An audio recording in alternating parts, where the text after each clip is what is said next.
సుప్రభాతం official channel కి స్వాగతం. నేను మీ స్వాతి.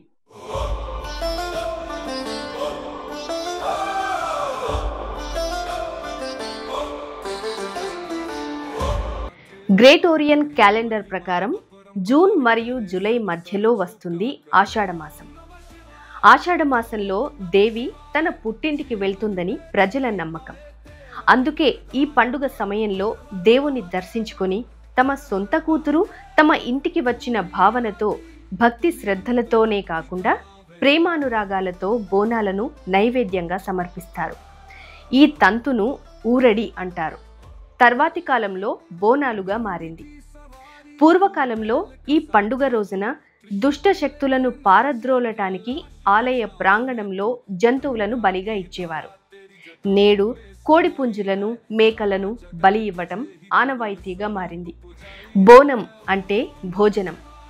బోనం అంటే గ్రామ దేవతలకు సమర్పించే నైవేద్యం. బోనాల పండుగకు ముఖ్యమైనది బలి. ఈ బలికి కూడా కారణాలు ఉన్నాయి. సాధారణంగా ఈ ఆషాఢ మాసంలో మొదలయ్యే వానాకాలం వలన వచ్చే అంటువ్యాధులు మనుషుల కన్నా కోళ్లకు మేకలకు గొర్రెలకు ముందుగానే సోకుతాయి కనుక వాటిని బలి ఇస్తారు. అందుకేనేమో శ్రావణ మాసంలో చాలా మంది మాంసాహారానికి దూరంగా ఉంటారు. ఈ ఆషాఢ మాసంలో మరో ప్రత్యేకత ఊరేగింపు.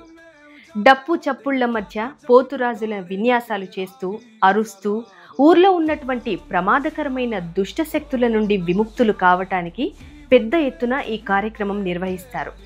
శివశక్తుల పూనకాలు ఈ ఊరేగింపులో మరో ప్రత్యేకత.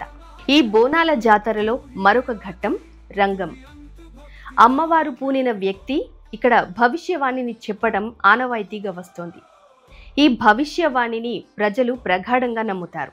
ఈ భవిష్యవాణి చెప్పటంతో బోనాల కార్యక్రమం దాదాపుగా పూర్తవుతుంది. ఆషాఢ మాసంలో వచ్చే ఈ బోనాల కార్యక్రమాన్ని ప్రజలు భక్తి శ్రద్ధలతో జరుపుకుంటారు. తెలంగాణలో బతుకమ్మతో పాటుగా బోనాలకు కూడా ప్రత్యేక స్థానం ఉంది.